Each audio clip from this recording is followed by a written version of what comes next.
Donc Dominique, à toi. Ok. Donc la numéro 9, c'est l'avenant numéro 2 pour une mission complémentaire au marché de maîtrise d'œuvre. C'est une mission complémentaire, c'est pour la compétence VRD, voirie et réseaux divers qui n'était pas prévu. Donc c'est un montant qui s'élève à 24 700 € hors taxe, soit 1,13% du marché. Question? Donc qui est pour? Qui est contre? Qui s'abstient? Adopté. Donc la 10, Dominique. Alors la 10, c'est l'avenant numéro 1 pour travaux complémentaires au lot numéro 1 des ermentages. Pareil, tout est expliqué dans la délibération. Hein. Vous avez vu, hein, il s'est avéré que derrière une contre-cloison semi-enterrée de Victor Hugo, il y avait des conduites en amiante. Merci. Et dont le montant là s'élève à 27 410 € hors taxe. C'est un petit marché, donc l'augmentation générée par cet avenant est de 17,53% du montant total du marché. Question?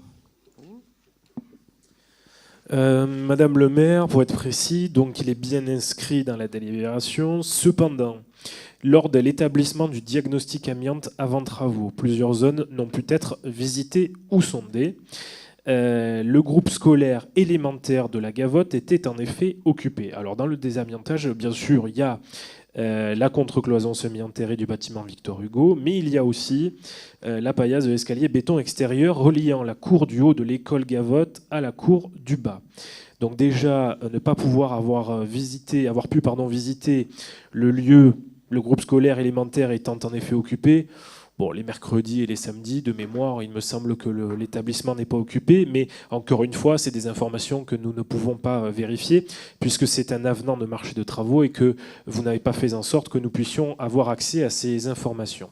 Deuxième point important, le désamiantage de ces deux endroits-là sera effectué quand ?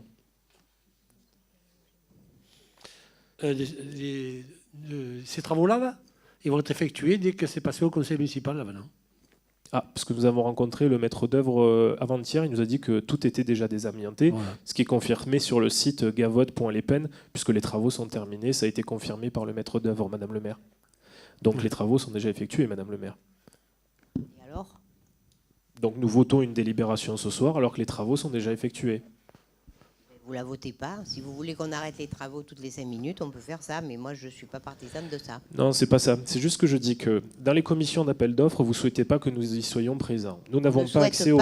Je ne sais pas une histoire que nous souhaitions. Vous n'avez pas été élu. Non, Madame le maire. Pour une fois, vous avez fait en sorte que tout le monde soit dans la commission, dont Monsieur Baroni. Vous avez fait en sorte qu'il n'y ait qu'un groupe qui n'y soit pas, c'est nous, parce que nos questions étaient devenues trop gênantes. En partant de ce principe-là, nous n'avons pas accès aux informations. Début de conseil municipal, vous nous dites que du moment où les décisions sont déjà prises par la majorité, c'est pas grave, peu importe ce qu'on envoie au préfet. Ce soir, vous nous dites que c'est pas grave si les travaux ont déjà été faits et que la délibération intervient après. Mais Madame le maire, c'est illégal ça, c'est interdit. Ce n'est pas moi qui le décide.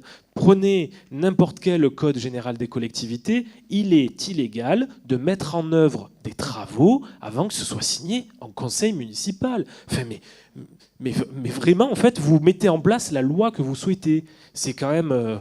Je vous rappelle que toute délibération prise est vérifiée en tout état de cause par le préfet. Eh bien, on verra si elle reviendra. Alors, je souhaite informer la population comment ça fonctionne. Mais vous n'êtes pas là pour informer la population. Comment ça fonctionne ? Monsieur Amaro, je vous demande de laisser le conseil municipal continuer. Ce n'est pas votre tribune. Donc, vous n'informez pas la population comme vous Madame le maire, c'est un conseil municipal. J'informe la population. Non, vous n'informez pas la population. Une délibération qui sera votée comme celle-ci ce soir. Vous allez la récupérer et vous allez l'envoyer au préfet. Le préfet vérifie. Sauf que personne ne vérifie les documents qui sont envoyés par la mairie à la préfecture. C'est la raison pour laquelle nous avons découvert par hasard ce que vous nous disiez, ce que l'on vous expliquait tout à l'heure, c'est-à-dire des informations qui sont écrites, qui ne nous sont jamais transmises et qui sont écrites noir sur blanc alors qu'elles ne se passent pas. Donc je suis désolé de vous dire que Madame le maire, en plus de mettre en action des travaux alors que la délibération n'est pas votée, les documents que vous transmettez à la préfecture et qui sont validés, personne n'y a accès. C'est la raison pour laquelle, entre autres, il y a eu un reportage par exemple sur Envoyé spécial il y a 6 mois qui montrait une municipalité qui avait changé de majorité et qui avait démontré que tous les documents qui étaient envoyés à la préfecture étaient des faux et ce n'étaient pas ceux qui avaient été signés en conseil municipal. Donc tout est possible. Encore une fois, oui. Ce soir, vous ne respectez pas la législation. Tout est possible, vous n'avez rien démontré, et là vous accusez sans savoir. Alors je vous demande de vous taire ou de vous en aller. C'est clair? Ah bon, c'est comme ça que ça fonctionne, les conseils municipaux. Qu'est-ce que vous voulez? On ne peut pas avancer. Votre réaction est quand même marquante puisque vous réagissez comme vous le faites avec les employés municipaux. C'est-à-dire que les employés municipaux ou les présidents d'associations qui vous mettent en avant les choses qui ne fonctionnent pas sur la commune, vous leur dites c'est comme ça ou je vous demande de partir. Madame le maire, un conseil municipal, c'est ni plus ni moins qu'accepter les choses qui sont mises en lumière. Ce soir, le fait de dire, et c'est vous qui l'avez dit, ce n'est pas moi, que des travaux sont engagés avant que la délibération soit signée, c'est vous qui l'avez dit. C'est normal que nous en parlions. Vous attendez quoi de nous? Que nous nous taisions? Mais vous avez dit, ça suffit, on s'en arrête là. Mais encore une fois, vous manipulez la législation. Oui, Monsieur Amaro, quand même, il faut penser aux contribuables pénois et à ceux qui paient. Bon, il faut dire que l'entreprise, effectivement, l'entreprise était sur place et que ça aurait retardé, parce qu'on commençait par les démontages et ensuite par la démolition, ça aurait retardé la démolition. Donc c'est vrai qu'on a un peu anticipé. Pour quelle raison? Parce qu'il fallait faire un arrêt de chantier et ça aurait coûté beaucoup plus cher que ces 27 000 €. Voilà. Effectivement, l'entreprise était sur place, c'était confiné, il fallait qu'ils finissent. Et quand ils se sont aperçus qu'il y avait ça, ben oui, on a validé. Et c'est vrai qu'il n'y a pas des conseils toutes les semaines et ils ont travaillé un peu en amont. Voilà, c'est la seule raison, mais c'est toujours dans le souci des garants des deniers publics. Parce que je vous garantis qu'un arrêt de chantier coûte très très cher et retarder l'entreprise qui est arrivée après coûtait aussi excessivement cher. Je préfère une réponse comme celle-ci que la réponse que j'ai eue précédemment. C'est beaucoup plus respectueux quand on se parlait de respect tout à l'heure.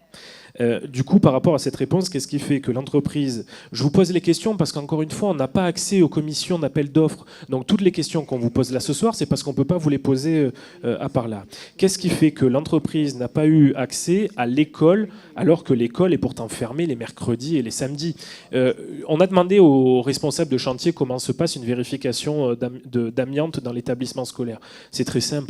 Enfin, il suffit d'y aller un mercredi ou un samedi. Il nous a expliqué que, à part sur Victor Hugo où c'était semi-enterré, ce qui est un petit peu plus compliqué pour y avoir accès, donc on parle bien uniquement que de l'école. L'école, c'était tout à fait faisable d'aller un mercredi ou un samedi pour vérifier l'amiante. Oui, sauf que de mémoire, parce que c'est vrai que ça date, ça.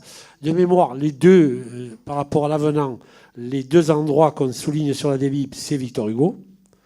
Et en ce qui concerne l'école, c'était par rapport à un lino, même pas, à la colle du lino qui était amiantée. Et là, effectivement, on ne pouvait pas toucher, même pas un mercredi, quand il y a les enfants. Parce qu'il y a la poussière volatile, si on les touche, et donc il y avait le risque d'empoisonner nos enfants.